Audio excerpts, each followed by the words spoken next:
Stu Taylor, I'm here with Greg Stevenson, the Chief Financial Officer of the company WesternZagros Resources. Let's start over. Just repeat it, it's okay. All right. I'll cut it. No, I'll just start over. Yeah. All right. Stu Taylor here with Greg Stevenson, the Chief Financial Officer for WesternZagros Resources Limited, and it's great to have you here. I want you to talk about what you do. You're in the area of crude oil and natural gas in Iraq. I'm kind of taking a devil's advocate position and holding my breath. Talk about it. We've been involved in the Kurdistan region of Iraq since 2004. We've shot a seismic program and drilled 4 wells over an area of about 20 square kilometers. The 4 wells that we've drilled since inception have all been discoveries. Our recent discovery, Kurdamir 2, has actually unlocked about 150 million barrels of oil, light oil, which in Iraq is harder to find than heavier oil. So we've discovered 40-degree API low sulfur oil. Last year we also tested a well called Sarkala 1, and we tested that in a reservoir called the Jaribi Reservoir at 9,000 barrels a day. So we're proving out the thesis that is not a hard thesis, that Iraq is full of giant fields, and the exploration potential is great.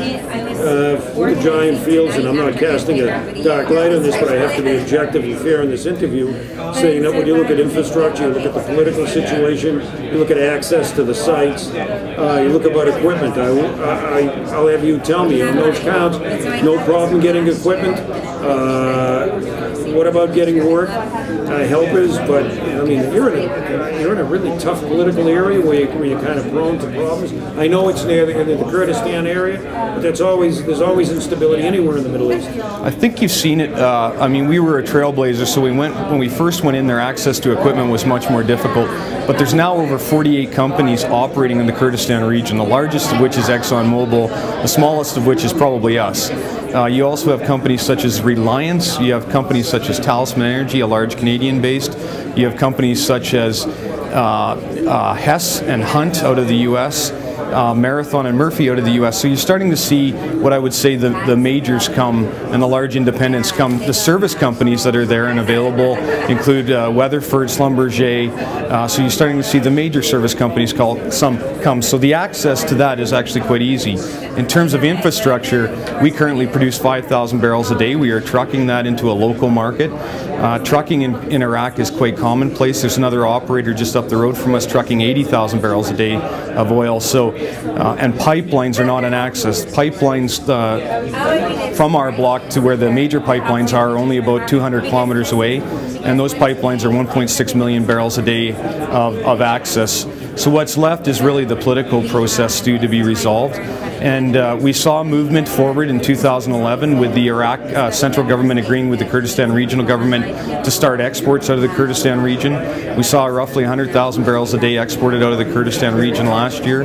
Right now they're in a dispute over payments, so we've seen that temporarily stopped, but we believe that that'll start again here in the last half of the 2012. So I think the politics, well, it's got its turbulence, I think is moving forward in the right direction. What about security? Any security issues over there at all? Are we in the United States not getting an accurate portrayal of what's going on? The CNN version of Iraq is I think accurate to the extent you're looking at Baghdad and in the southern areas of the Iraq. As far as the Kurdistan region, you're not. The development that's happened there, my first trip into the region was in 2005. The hotel situation and the service industry around that restaurants was pretty minimal. Now you're starting to see 5-star hotels.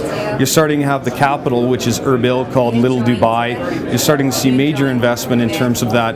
And realistically, since 2005 until today, you wouldn't recognize what Kurdistan has become. It has really opened up. It's really Western, it's really pro-Western, and it's easy to operate in.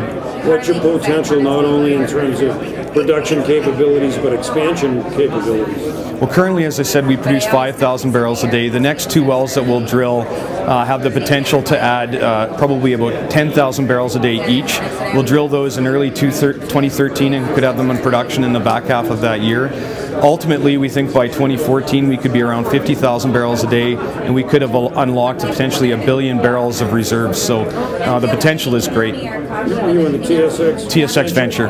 You're on the venture. Could you give us an overview in terms of where the stock is trading, outstanding shares, debt, burn rate, all those critical numbers? Around the number of shares outstanding, we have 371 million shares. 19.5% of that is owned by TACA, which is another UAE-based oil and gas company. 15.5% is owned by Paulson Funds out of New York. The rest of the shares freely trade. We have on our balance sheet $41 million of working capital at the beginning of this year. We're generating currently about $80 million from that 5,000 barrels that we produce. So we're well funded. Our burn rate, we'd estimate our capital budget for this year would be around $100 million, which again is funded from our existing cash resources plus our production. So we're sitting in a great spot, and there is no debt. We do not have currently debt. Well, it's great to hear some good news coming out of Iraq. I wish you luck, Greg. I want to ask you in conclusion, what's your impression of this HiAlpha Energy Investment Conference? The HiAlpha Energy Conference is an excellent venue. Brings together, I think, companies that have huge growth potential, along with investors that are have an appetite to take that on. So, thanks, Stu, for the invitation, and thank you very much for the interview. Thank you.